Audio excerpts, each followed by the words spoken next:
Fat does not make you fat.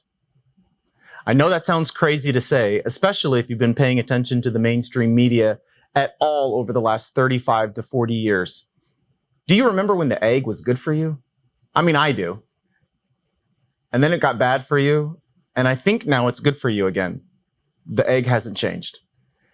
Our understanding of how people become fat definitely has changed. And it turns out we have to look at just basic biochemistry to get the answers to this, what shouldn't be very confusing, but ultimately is very confusing for a lot of people. The truth is, fat is an accumulation of what we call triglycerides. Now, bear with me. I'm going to get a little bit technical, and then I'll make it really, really simple about what you need to know, because this can get a little bit like technical.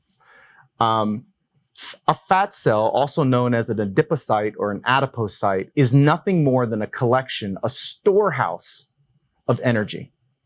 And our body consumes energy in various forms, and all excess, by design, is designed to move into the fat cell to be used during something called a famine. But here's the deal. The famine never comes. Not in 2019 anyway. Not in the Western world. So where do these triglycerides come from? Well, triglycerides come from the conversion of excess glucose or blood sugar. Blood sugar gets turned into triglycerides, and the triglycerides get pushed into the fat cell, all from one hormone. It's called insulin. And unless you're a type 1 diabetic, or you have no ambition to lose fat because you're an anomaly and you have no body fat on your body, insulin is the focal point, or should be the focal point, of all of your nutritional strategies.